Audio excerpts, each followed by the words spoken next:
This continues the series of videos I'm making on the Odes of John Keats, based on the book of the same name by Helen Vendler.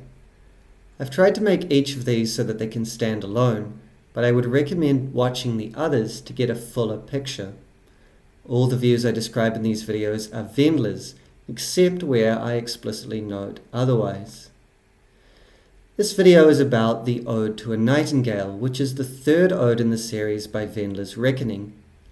Like the others, Keats wrote it in 1819. In the first ode on indolence, Keats was stuck in a state of indolence which was both despairing, likely because of his brother's recent death, and hopeful, due to the poetic ideas germinating within him. In his second ode to Psyche, he moves beyond this into artistic creation, though this is a purely internal art of the imagination. Through reduplicating the outer world in one's own mind, he hopes being can be preserved from loss. But this attempt fails, so in the Ode to a Nightingale, he explores a different view of art, taking his cue from the non-representational art form of music, more specifically the happy and effortless song of the nightingale. I'll read the poem before describing Vendler's analysis. Luckily for this one, the stanzas fit nicely, a whole stanza per slide, so how they appear here is how they are in the poem. Here it is. My heart aches, and a drowsy numbness pains my sense as though of hemlock I had drunk, or emptied some dull opiate to the drains 1 minute past, and Leathywoods had sunk. 'Tis not through envy of thy happy lot, but being too happy in thine happiness, that thou, light-winged dryad of the trees, in some melodious plot of beechen green and shadows numberless, singest of summer in full-throated ease. Oh, for a draught of vintage that hath been cooled along age in the deep delved earth, tasting of flora and the country green, dance and Provençal song and sunburnt mirth. Oh, for a beaker full of the warm south, full of the true, the blushful Hippocrene, with beaded bubbles winking at the brim, and purple-stained mouth, that I might drink and leave the world unseen, and with thee fade away into the forest dim.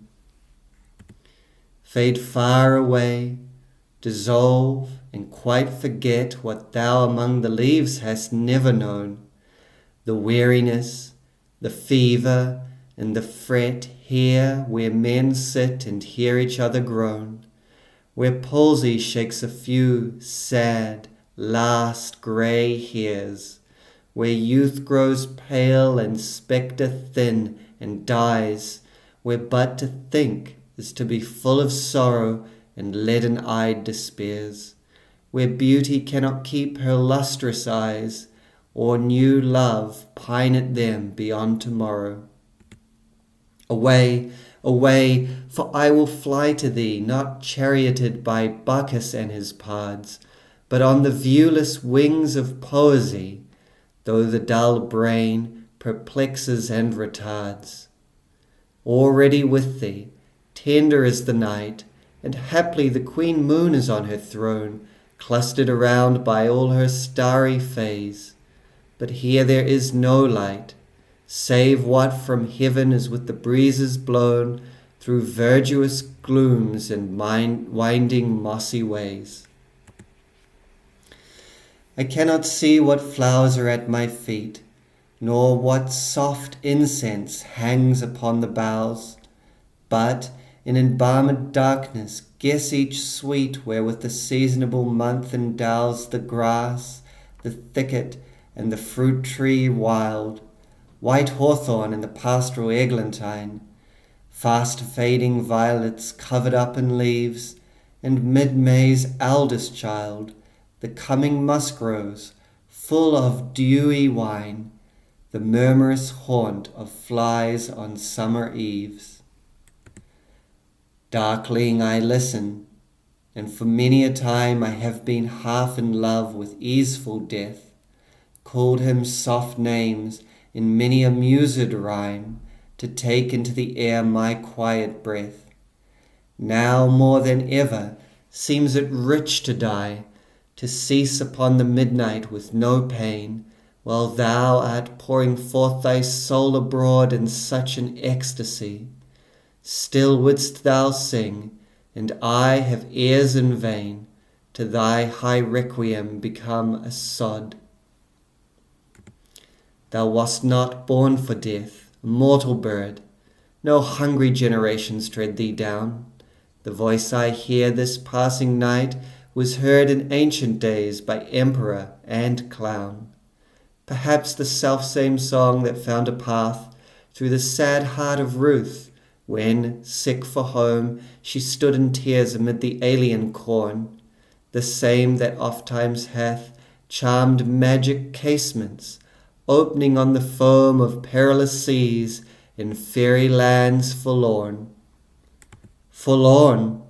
The very word is like a bell to toll me back from thee to my soul self. Adieu, the fancy cannot cheat so well as she is famed to do, deceiving elf.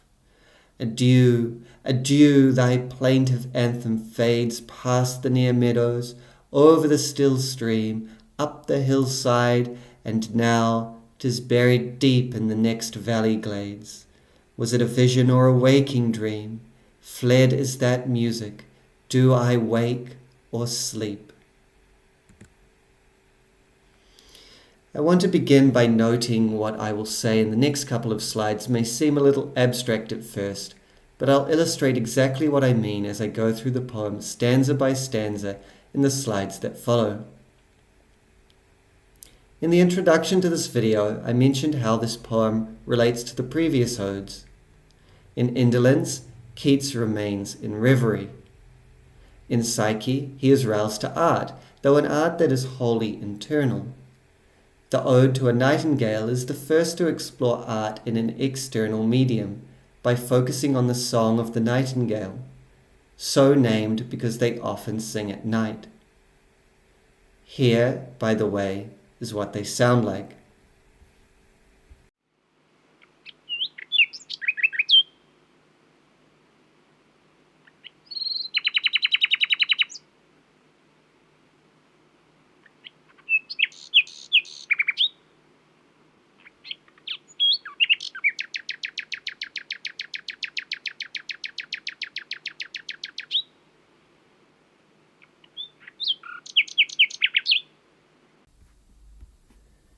In Psyche, art, though wholly internal, was presented as mimetic, as copying or reproducing external things, thereby saving them from the ravages of time.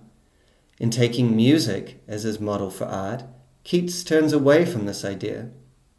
Instrumental music is non-representational. It doesn't represent anything else in the way a painting might represent a particular person, or a landscape or a novel a particular series of events. It just is what it is. Thus, unlike the view of art in Psyche, it cannot be about saving other things. In choosing the nightingale as his musician, Keats adds another dimension to his view of art. The bird sings effortlessly, spontaneously. Its singing is not work. There is no need for the involvement of a conscious mind. This is an attitude that already resonated with Keats. In a letter from the previous year, when listing his principles for poetry, he had written, "If poetry comes not as naturally as leaves to a tree, it had better not come at all." The nightingale sings happily and freely, a song that moves us with a beauty unrelated to any other thing. Because its music doesn't represent anything beyond itself, it cannot have truth content. It doesn't make sense to call it true or false. In this poem, it seems, Keats disregards truth and decides for beauty alone. If, unlike the view of art in the Ode to Psyche, music cannot redeem things by reduplicating them, then what is it for? As we'll see in the Ode to a Nightingale, the bird's pure music becomes for Keats an attempted escape from the sorrows of reality. Because this is the first of the odes to consider art in an objective medium, it is also the first to consider its audience. This is an issue we'll return to when discussing Stanza VII later on. The odes take up various different attitudes towards the senses, and Vendler says they are almost like a series of controlled experiments in the suppression or permission of sense experience. In Psyche, all the senses were shut out. In the Ode to a Nightingale, the other senses are gradually suppressed until only hearing remains. The poet becomes, or at least hopes to become, all ear, perfectly absorbed in the beauty of the bird's song. At this point, I should note that this is a happy nightingale. Traditionally, the nightingale's song was considered sorrowful, going back to the myth of Philomela, a woman who was raped and mutilated by a wicked king and then transformed by the gods into a nightingale. 2 decades earlier, the poet Coleridge had written a poem that broke with this tradition, instead portraying the nightingale as joyful. Keats picks this up and emphasizes the bird's happiness in his ode. Nevertheless, this is not a particularly happy poem, as the nightingale's happy song keeps reminding the poet, by way of contrast, of the unhappiness of human existence. The overall shape of the ode is somewhat characteristic of Keats. It is this U-shaped curve. Though it's been given several different names, Vendler calls it a wish for completion. She describes it as a movement from inception through intensity to desolation. This is Keats' desire to work things out to their completion, to go deep into them and exhaust what they have to offer. Often, this ends in a vanishing of the thing explored and a disappointment, as in this poem. But Vendler points out that this wish for completion will eventually result not in a vanishing, but in a discovery. What is finally discovered will be discussed in my videos on the last 2 odes in the series. We see this movement through intensity to desolation in the whole poem, which begins with the poet hearing the bird, proceeds through a series of rich imaginings inspired by its song, and ends with the poet coming back to himself and the bird departing. We also see it in each topic that is taken up in the poem and explored through the trope of reiteration, as we'll talk about in a minute. If we think of the shape as describing intensity, we can picture it as going up and then down again, like the curve at the top of the slide. But there's another way we can picture it, as describing the descent from the higher rational mind situated in the real world, down to the trance-like absorption in the bird's song, to the bower devoid of light and the yearning for death in the middle of the poem, and then the return to the real world at the end. This other curve is closely related to the first, as the poem's intensity rises in tandem with the poet's descent. Vendler remarks that this overall shape is particularly appropriate to this ode. It is, she says, the first of the odes to represent structurally the penalty incurred by the poet if he externalizes or consummates the intensity of poetic creation. She continues, the cessation of the nightingale's music is Keats' first metaphor in the odes for that disillusion which follows the physical embodiment of fancy in art and artifact. Related to the shape of the poem is its constitutive trope.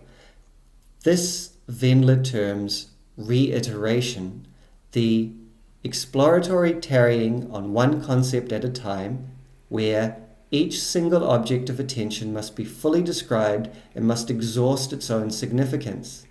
This is about inner intensity and is distinct from enumeration, the trope of lists, which signifies exterior plenitude. We see perhaps Keats' inspiration for it in a letter he wrote a couple of years earlier, commenting on the wonders of Shakespeare's poetry. He says, I never found so many beauties in the sonnets. They seem to be full of fine things said unintentionally in the intensity of working out consents. Is this to be borne? Hark ye! And he quotes a section of Sonnet 12. When lofty trees I see barren of leaves, which erst from heat did canopy the herd, and summer's green all girded up in sheaves, borne on the bier with white and bristly beard. He has left nothing to say, concludes Keats. He applies this intensity of working out conceits to his Ode to a Nightingale and says many fine things in the process.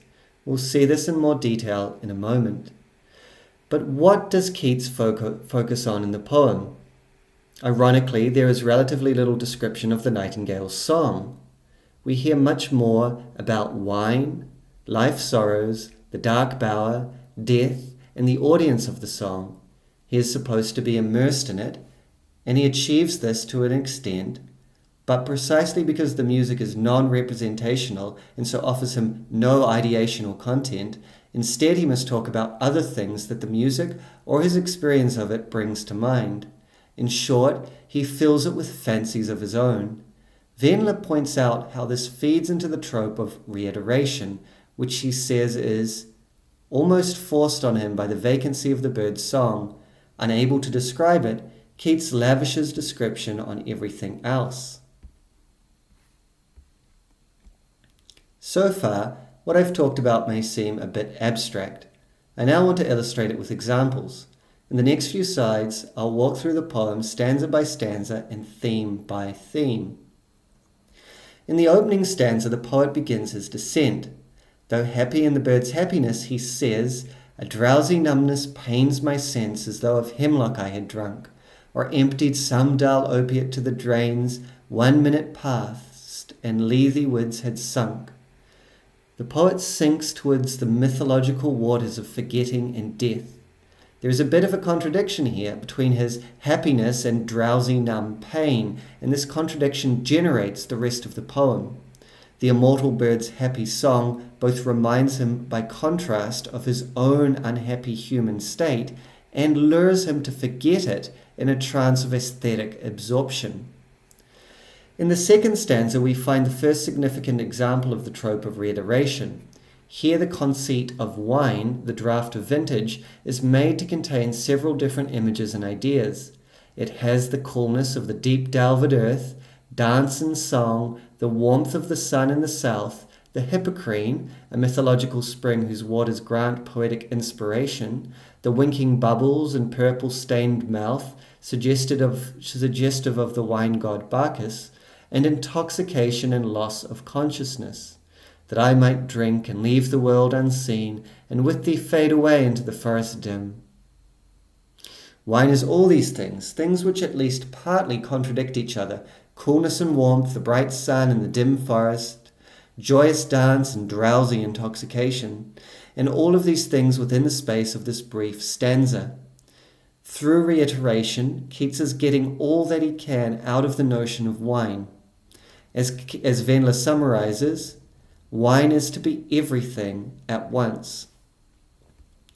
The third stanza marks a change in tone. Here, all the appealing imagery of wine, combined with the bird's happy song, draws his attention to the opposites, to the miseries of human existence. On another level, we might say that Keats tires of the reiteration of wine and so turns to the reiteration of sorrows. This is a similar kind of thing. Keats uses different modes to represent sorrows rather than one consistent one. He depicts real men listening to each other groan. He next offers a symbolic figure, palsy. Think paralysis or degenerative diseases generally. He stations him in an eternally recurring symbolic gesture as he shakes a few sad last grey hairs. By the way, listen to how that sounds. In the sparse, one-syllable, individually emphasized words, you virtually hear these few, sad, last, grey hairs. He then offers a symbolic figure evolving through time as youth grows pale and spectre thin and dies, and then a philosophical proposition, where but to think is to be full of sorrow and leaden-eyed despairs. Of this statement, Vendler says, "The admission that consciousness itself is the essential source of human grief is Keats' most truthful statement in the stanza, and leads to the fundamental choice on which the ode turns between unhappy consciousness and the unconsciousness of death." The stanza ends with two allegorical figures, beauty and love. And here we might think of Psyche and Cupid in an archetypal pose. Beauty with gorgeous bright eyes, and love gazing at them longingly. But here, rather than showing their doom, Keats merely prophesies it, that beauty cannot keep her lustrous eyes or new love pine at them beyond tomorrow. So here we see that in reiterating different aspects of the theme of human sorrows, Keats has tried many different approaches. Again, his use of reiteration yields a lack of consistency. Vendler points out that both the stanza on wine and the stanza on sorrows are also somewhat lacking in structure. Keats does not use reiteration as well as he could, as well as we will see he does later in the poem. Instead, there is no internal structure creating a natural stopping point. The reiterations could go on indefinitely. Why is the image of beauty and love at the end and not somewhere else? And why should it not be followed by some further aspect? In stanza 3, Keats said that beauty cannot keep her lustrous eyes and talked of leaden-eyed despairs. He wants to close his drowsy, sorrowful eyes to the suffering he sees in the world, and indeed from the world itself, as he knows that the images of Bacchic pageantry he developed in the stanza on wine are inextricably linked to the images of human suffering in the following stanza. As Vendler puts it, in order to forget human decline, we must be willing to forget human exuberance as well. The pure music of the birdsong becomes a refuge from sight.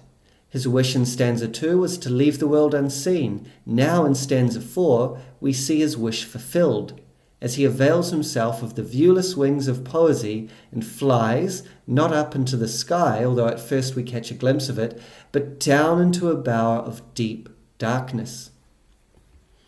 Vendler calls this Keats' greatest bower. Though we hear nothing in the stanza about the Nightingale's song, this is perhaps the point of Keats' deepest immersion in its music.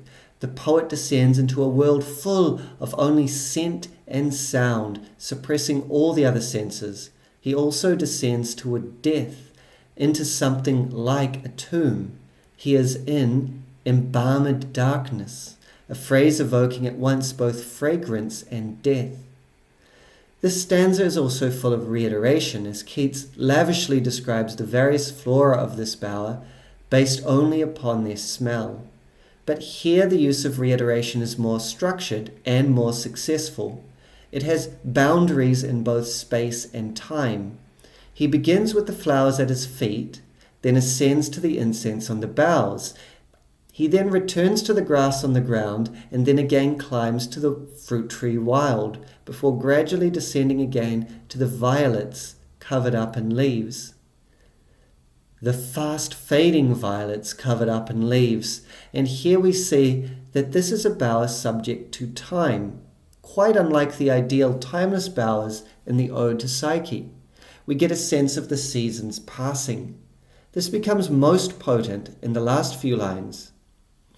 And mid-May's eldest child, the coming musk rose, full of dewy wine, the murmurous haunt of flies on summer eves. The full-blown rose becomes the haunt of flies. Death and decay invade the picture, or naturally arise from it, depending how we want to look at it. Either way, the appearance of death brings the stanza to a necessary end. We cannot imagine it continuing beyond this indefinitely. Vendler says that in every Keatsian bower there is a rendezvous, some romantic tryst. Though the tryst in this poem should be with the nightingale, it is really with death, as the next stanza reveals. I have been half in love with easeful death. We could perhaps take this as the point of deepest descent in the poem, where the poet talks directly about his wish to die. But there are already signs of a turning back to life. The higher philosophic mind re-enters the poem, however subtly, in the fine quantitative distinctions the poet makes.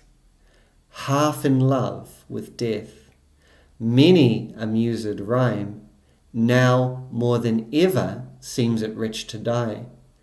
The way I see it, perhaps the lowest point came at the very end of stanza 5, when the dark bower terminated in the flies of death. Stanza 6 is then the poet consciously reflecting on this, trying to work out where he is and where he really wants to go. Darkling, I listen, he says. All is becoming darker. Even the sense of smell is fled, and we are left only with the single sense of hearing. This last sense, too, seems to flee in the last two lines, at least hypothetically. Still wouldst thou sing, and I have ears in vain, to thy high requiem become a sod. Here, in thought, the poet becomes a senseless piece of earth. And importantly, it is here where he decides against the unconsciousness of death and for consciousness, however unhappy. He rejects the prospect of becoming a sod to the bird's song, and so ends the embowered trance and begins his reascent. As Vendler puts it, at the moment of near acquiescence and dissolution, Keats chooses life and thought. In one sense, the poet is now dead. On page 102, Vendler says, Keats has come by the time he envisages himself as a sod to the end of the senses. It is midnight. He is in imagination dead, and he has abandoned all hope of sense projection upon the void of song. Being dead, he can no longer speak of himself as a listener, and so turns instead to the bird, conceived as immortal, and its relation to other listeners in the past. But at the same time, the poet has already rejected the temptation of death and is beginning his reascent. He wants to return to the world of conscious human life, and so brings other humans back into the poem, imagines himself linked to a brotherhood of listeners in other ages. Though here Keats, using the trope of reiteration, might go on indefinitely, for the Nightingale has sung to myriad different people in myriad ages, in fact the stanza has a necessary structure. There are three different audiences Keats considers, after what Vendler calls the terrible vision of the nightingale, eternally singing above the carnage of generations, that the last stanza ended on. Keats imagines its song as a democratic diffusion, reaching all people, emperor and clown, high and low alike. The nightingale, art, beauty is for everyone. He then focuses on a different, narrower audience, those like the homesick Ruth from the Bible, whose woes need solace. Here the song doesn't merely diffuse among everyone, but finds a path to console those especially in need of it. Keats is likely thinking of himself here. The whole poem is about his finding consolation in pure beauty from a world full of sufferings. His brother, who he nursed in his final illness, had died only a few months prior. Ruth stands amid a foreign field of grain ripe for the harvest. In the story, she gleans it. Here, like the full-blown musk rose, is another reference to death, to the unavoidable ravages of time. We will see such references in abundance, but with a new attitude in the final ode to autumn. Keats has emerged from youth, from the besprinkled lawn of indolence, from the amorous bowers of Psyche. Vendler remarks rather poetically, the sad heart of Keats, sick for his proper home in leafy luxury, stood in tears amid the alien corn of his brother's reaping. This gesture towards death is perhaps what leads Keats to the final three lines, where he introduces the third audience. The nightingale's song is the same that has charmed magic casements, opening on the foam of perilous seas in fairy lands forlorn. Like many readers, when I used to read these lines, I imagined these windows populated, perhaps with the fairies the lands are named after. But as Vendler emphasizes, these lands are forlorn, abandoned, devoid of people, fairy or otherwise, and indeed none are mentioned. We have the bird's music, magical open windows, the foam of stormy seas, a strange and numinous world with no inhabitants. As Vendler says, Keats's final chilling hypothesis of the stanza is that art is for no one. It richly fills its own land, a land with nobody in it. Keats has returned in spite of himself to the terrible vision of the bird singing over the sod, of the immortal song going on its own above the carnage of generations. There is no essential relationship between art and audience, because art doesn't represent anything. It isn't connected to our world of suffering. It is perhaps like the bird's song, a stream of pure aesthetic sensation, which one may, at best, become briefly lost in to forget the sorrows of the real world. With this, the stanza is brought to its necessary end. Nothing more can be said. Forlorn. The very word is like a bell to toll me back from thee to my sole self. The poet returns to himself with a jolt. The aesthetic trance is broken. Almost as a defensive response to his previous absorption, a flash of cynicism erupts. Adieu! The fancy cannot cheat so well as she is famed to do, deceiving elf. This is similar to the lines from the Ode on Indolence. Oh, folly, what is love, and where is it? And I would not be dieted with praise, a pet lamb in a sentimental farce. Vendler thinks these sarcastic exclamations don't work very well for Keats. But this tone doesn't last long. The poet repeats 2 more adieus, and with this we are to think of the ghost departing in Hamlet. Adieu, adieu, adieu, remember me. Keats preserves the sense of affection for what he has emerged from in the drawn-out description of the nightingale's departure. Past the near meadows, over the still stream, up the hillside, and now 'tis buried deep in the next valley glades. By the end, the senses and the higher mind are restored. The ode ends with 2 questions. Was it a vision or a waking dream? Do I wake or sleep? Keats drops the trope of reiterative sensuous description in favor of the more conscious or intellectual trope of interrogation, something he will use far more of in his next ode to a Grecian urn. Although he ends by asking whether what he has experienced in the poem was a vision or a dream, the poem itself suggests the latter. It tells of a descent into a state of trance towards total absorption in the pure, non-representational music of the nightingale in order to escape from the woes of the real waking world, where but to think is to be full of sorrow, and then of the dissatisfied reascent and reawakening to that world. The poem progresses beyond the wholly internal view of art in the Ode to Psyche, where only the artist himself is considered. Here, in the Ode to a Nightingale, the artifact, the music itself, and the audience are also considered. But, Vendler argues, Keats was ultimately not satisfied with the view of art he developed in it. Here, she says, art has no conceptual or moral content. Ravishingly beautiful and entirely natural, it is a stream of invention, pure sound, in no way mimetic, on which we listeners project our own feelings of ecstasy and grief. This last point is important. It's unclear whether the hoped-for state of absorption is ever achieved. All throughout the poem, Keats thinks about things other than the music, and his thoughts keep coming back to death. In the bower scene, he perhaps comes closest to pure absorption, and yet that scene ends with the buzzing of flies and tips into the explicit talk of death in the next. His wish for aesthetic escape fails because he cannot maintain the trance. His own human thoughts keep intruding, and more so because this very wish is unmasked as a wish for death.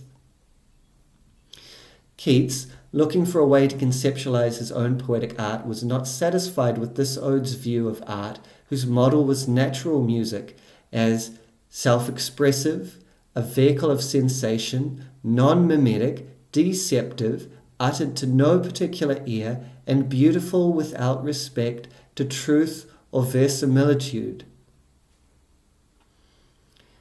His wish for completion sees him through each reiterative theme and into and through the whole poem.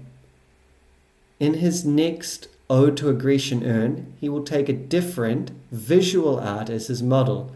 As Vendler says, in attempting a truer view of art, he will virtually rewrite the whole of Nightingale in Urn.